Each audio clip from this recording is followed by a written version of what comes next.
મારા વાલા પ્રિયો, ઈસુ ખ્રિસ્તના નામમાં હું તમને પ્રેમાળ શુભેચ્છા પાઠવું છું। તમે કેમ છો? તમે ઠીક છો ને?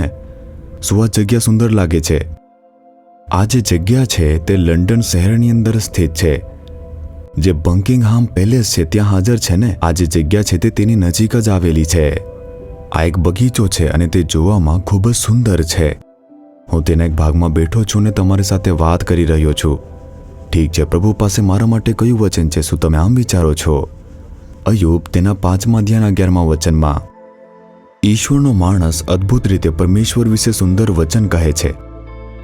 તે નીચને ઉચ્ચ બનાવે છે અને શોકાતુરોને ઊંચે ચડાવીને સલામત રાખે છે। આપણા પ્રભુનો સ્વભાવ શું છે?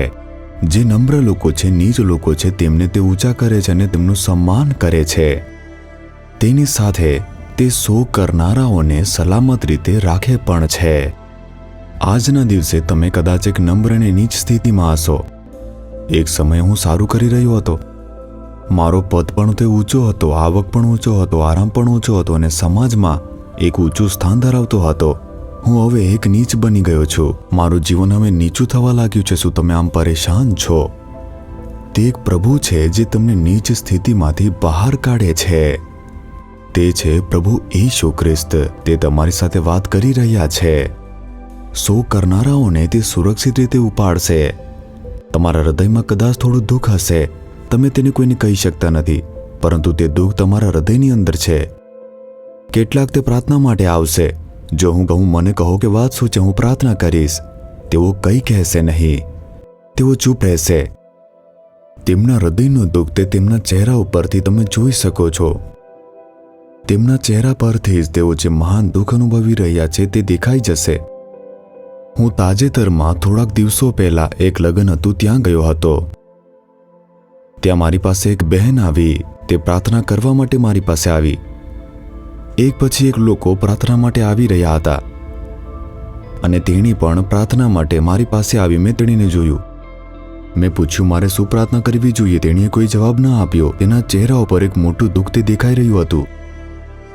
જ્યારે મેં શું પ્રાર્થના કરવી તે વિશે વિચાર્યું તો પરમેશ્વર મારા હૃદયમાં બોલ્યા, તેણીને કહો કે તેનું દુઃખ તે આનંદમાં ફેરવાઈ જશે। મેં તરત તેની તરફ જોયું। તમારું દુઃખ આનંદમાં ફેરવાઈ જશે, આમ પ્રભુ કહી રહ્યા છે। તમને કયું દુઃખ છે તે મને ખબર નથી, પરંતુ તમારું હૃદય જે ઘાયલ છે અને દુઃખી છે, પરમેશ્વર તેને આનંદમાં ફેરવવાનું એક વચન આપે છે। તે તેને આનંદમાં ફેરવશે। મેં આમ કહ્યું અને તેનામાં આનંદ આવ્યો। હું તેની અંદર ખુશીનો અનુભવ કરતો હતો। તે મને દેખાતું હતું। જે શોક કરનારાઓ છે તેમને ઉપાડનાર તે પ્રભુ છે। તે તેમને બચાવે છે, દુઃખમાંથી બચાવે છે અને તેમને ઊંચા કરે છે। આજે તમને કયું દુઃખ છે?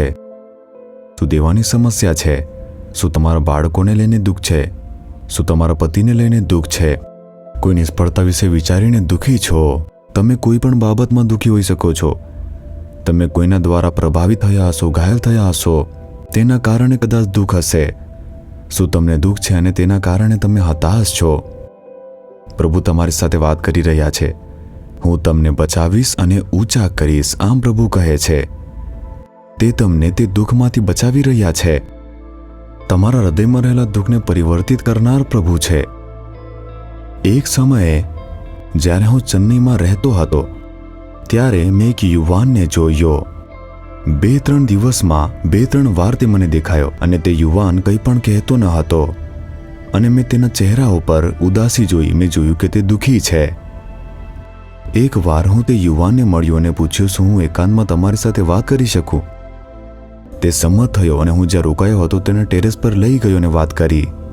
તારા હૃદયમાં કોઈ પ્રકારનું દુઃખ છે, તું તેના તારા હૃદયમાં રાખે છે, ચિંતા કરે છે અને મોટેથી કહી શકતો નથી, પરંતુ કોઈ તો છે જે તને મદદ કરી શકે છે। જો તું મને કહેશે તો કૃપા કરીને કહી દે, હું તારા માટે ઈશુને પ્રાર્થના કરીશ। મેં આમ કહ્યું। તેની આંખોમાંથી આંસુ વહેવા લાગ્યા। તે બાળકની જેમ રડ્યો અને પછી મને કહ્યું, હું ઘણા બધા દિવસોથી આ દુઃખને સહન કરી રહ્યો છું।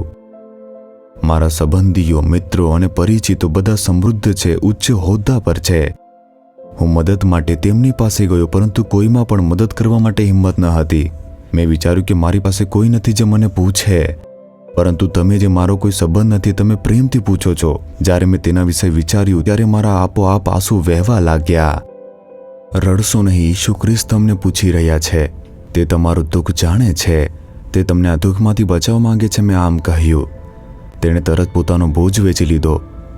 નોકરી નથી, આવકનો કોઈ સ્ત્રોત નથી. કામચલાઉ ધોરણે એક નાનું કામ કરું છું. દિવસમાં કેવળ 2 વાર જ ખાઈ શકું છું. છેલ્લા અઠવાડિયામાં તે દિવસમાં કેવળ 1 જ વાર ખાઈ શકતો હતો. તે ભૂખ્યો રહેતો હતો. હું કેટલા દિવસ આ રીતે રહીશ? તેની પાસે નોકરી ન હતી એટલે તે દુઃખી હતો. મેં કહ્યું, ઈશુ તમને મદદ કરશે. તમારો દુઃખ આનંદમાં ફેરવાઈ જશે. તેમને તમે એક તક આપી જુઓ. તમારું જીવન તેમના હાથમાં સોંપી દો. તે તમારા માટે એક ચમત્કાર કરશે. યુવાન સંમત થયો અને તે દિવસે પોતાને ઈશુના હાથમાં સોંપી દીધો. એક યુવાન જેણે ત્યાં સુધી ઈશુને સ્વીકાર્યું ન હતો, તે દિવસે ઈશુને પોતાનું જીવન સમર્પિત કર્યું. જ્યારે તેણે પ્રાર્થના પૂરી કરી, તેણે પોતાના ખિસ્સામાંથી સિગરેટ કાઢીને તેને કચડી નાખી. મને એવી કોઈ વસ્તુ જોઈતી નથી જે ઈશુને ખુશ ન કરે. મેં પ્રાર્થના કરીને જવા દીધો. થોડા દિવસો વીતી ગયા. તે મને શોધવા માટે આવ્યો. તેનો ચહેરો એકદમ બદલાઈ ગયો. તે ખુશ હતો. તે કહેવા લાગ્યો કે એક મોટો ચમત્કાર થયો છે. મને કાયમી નોકરી મળી ગઈ છે. મારા જેવા ઘણા બધા એપ્રેન્ટિસ કામચલાઉ ધોરણે કામ કરતા હતા, પરંતુ તેમણે મને બોલાવ્યું અને નોકરી આપી. મને વિશ્વાસ થતો જ ન હતો.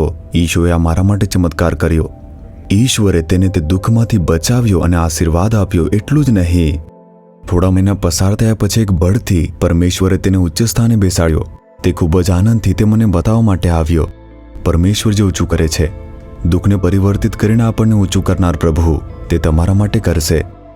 આજે કોઈ દુઃખ તમારા હૃદયને દબાઈ રહ્યું છે. પ્રભુ કહે છે, હું તમને દુઃખમાંથી બચાવીશ અને તમને ઊંચા કરીશ. શું તમે તમારું જીવન તેમના હાથમાં સોંપી દેશો? દુઃખથી ભરેલું જીવન, નિષ્ફળતાથી ભરેલું જીવન, છેતરપિંડીથી ભરેલું જીવન તેમના હાથમાં સોંપી દો. તે એક ચમત્કાર કરશે. શું આપણે પ્રાર્થના કરીશું?